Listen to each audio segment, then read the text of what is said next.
You're listening to Civic Media. You can tune into any of our live shows on any radio station across the state with the Civic Media app. Find us in your phone's app store and listen anytime, anywhere. This is your WLCX Daily News Roundup for the Eagle 1490 AM in La Crosse.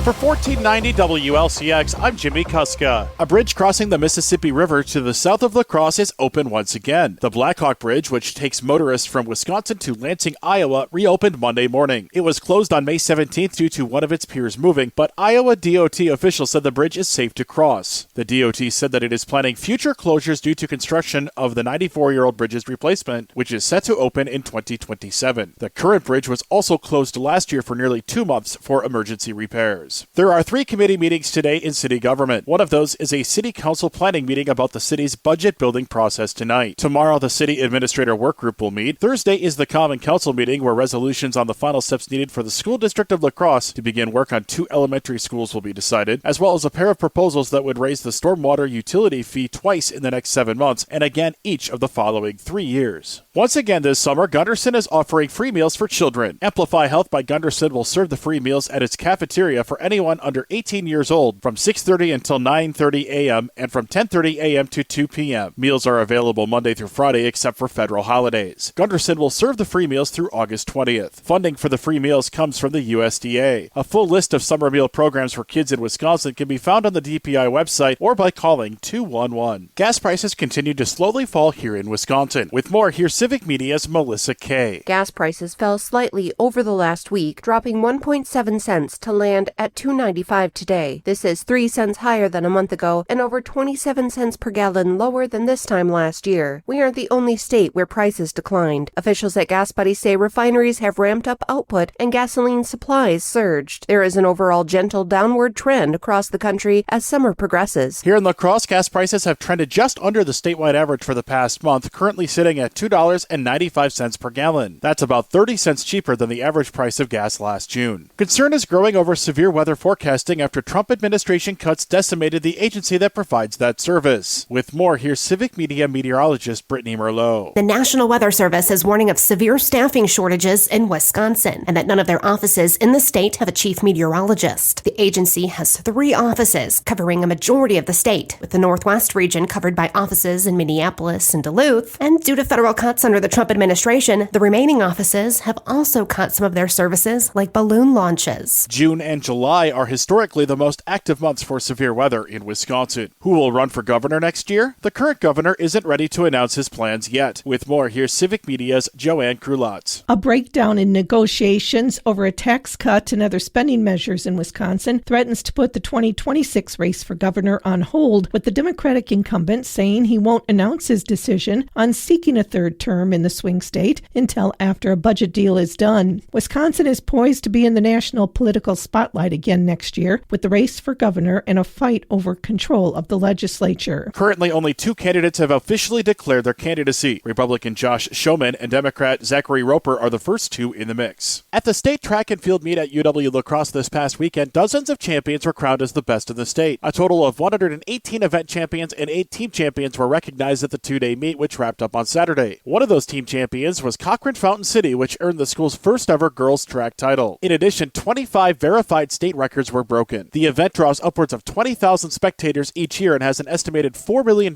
impact on the La Crosse area. 98 schools across Wisconsin received a DPI honor for achievement, progress, or impact for last school year. The schools of recognition include Arcadia Middle School, Independence Elementary School, and Waniwak Center Junior High School. Schools eligible for the recognition must be receiving Title I federal funding, meet or exceed expectations on the school report card, and meet or exceed 95% test participation among all students. You can see the full list of schools receiving recognition on the DPI website. The Wisconsin DPI is making sure children are fed even while school is out for the summer. With more, here's Civic Media's Joanne Krulotz. Amanda Cullen with DPI says the agency has an online service to locate those free meals near you. There's a summer meals finder that if they put their address in, it will show the sites that are near them, and then they can contact the sponsors to find out, the dates and times that they're offering meals. You can find out more and find that program program online at dpi.wi.gov.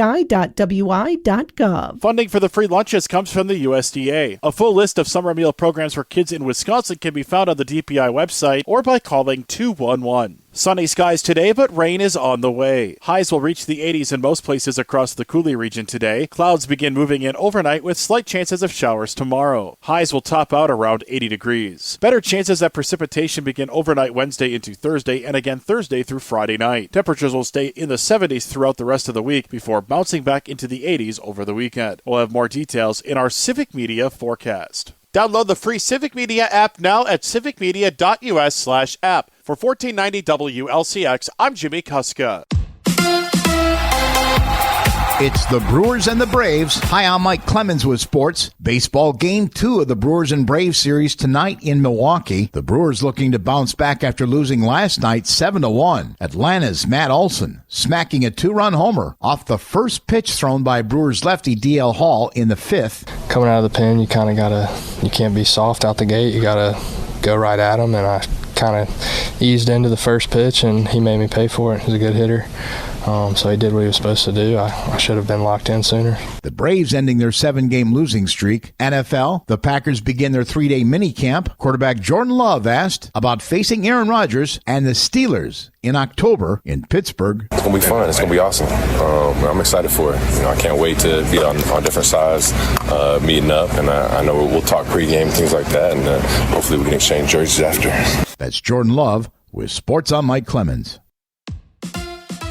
On your entertainment beat, I'm Pete Schwaba. Lilo & Stitch is still the box office champ. The biggest hit of the summer so far pulled in $32 million last weekend and is now pushing $800 million globally at the box office. The film is showing some great gams with only a 50% drop despite being in its third week of release. The number 2 spot goes to From the World of John Wick, Ballerino, which brought in a less than expected $26 million in its opening weekend and $51 million globally. The 8th installment of Mission Impossible saw only a 45% drop in its third week of release. Final Reckoning is currently at $450 million globally. Karate Kid Legends brought in $8.5 million to come in 4th place, and gruesome horror film Final Destination Bloodlines continues to show incredible staying power by coming in 5th place and pulling in $6.5 million in its 4th week. The film has now pulled in $250 million worldwide. The 2025 Tonys are in the books, and the big winner from Sunday night's event was Maybe Happy Ending. The production, a love story about 2 abandoned robots, was named Best Musical and brought in 6 other awards as well. According to Variety, the play struggled to find an audience until the reviews came in. Similar to the moving picture box office, the theater industry seems to be back on track following the pandemic, with $1.89 billion in ticket sales, which is a record. Brendan Jacobs Jenkins became only the 3rd playwright to win Tonys in consecutive years with this year's Purpose, a hilarious look at a civil rights leader's dysfunctional family, which won Best Play. Other highlights from the evening include Succession's Sarah Snook, who was named Best Leading Actress in a play for The Picture of Dorian Gray. And in sad Tony news that really isn't that sad, George Clooney was a bridesmaid for Best Performance by a Leading Actor in Good Night and Good Luck. Still nice to be nominated, or so I'm told. Hollywood oddball Jared Leto has been accused of sexual misconduct from 9 women. According to Airmail, the Oscar-winning actor has a history of texting underage girls, even calling them in the middle of the night and making inappropriate sexual remarks. According to Yahoo Entertainment, one alleged victim, a Los Angeles DJ, claims she was assaulted backstage by Leto, even though she was only 17 at the time. Representatives for the My So-Called Life actor deny all claims. Netflix has released the trailer for Tyler Perry's latest Medea installment, Medea Destination Wedding. Please don't turn off the radio. Say what you want about Perry and this franchise, which is now 20 years old, but it is impressive that not one of the films has ever been rated fresh on Rotten Tomatoes, and they keep getting greenlit. The franchise started in 2005 with Diary of a Mad Black Woman. For what it's worth, Perry has been part of good films and projects. For more showbiz fun, tune into Nightlight with me, Pete Schwaba, weeknights from 6 to 8 p.m. on the Civic Media Radio Network. It is going to be quite a bit warmer today, mostly sunny with a high in the upper 70s to near 80 this afternoon. Tonight, clear with a low down to around 60. Tomorrow, sunshine with late day and nighttime showers and thunder showers. And once again, a high in the upper 70s to near 80. I'm meteorologist Sean Cable. Right now, it's 57.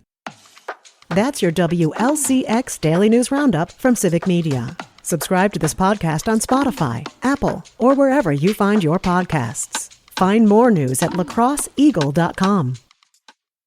The national news cycle never stops, but it can be hard to find news about your local community. Civic Media is dedicated to providing quality local and state news coverage across Wisconsin. With the Civic Media app, you can get notifications about local stories that matter to you and your community. Find the free Civic Media app in your phone's app store and choose notifications from the menu to tell us what kind of news you want to hear about.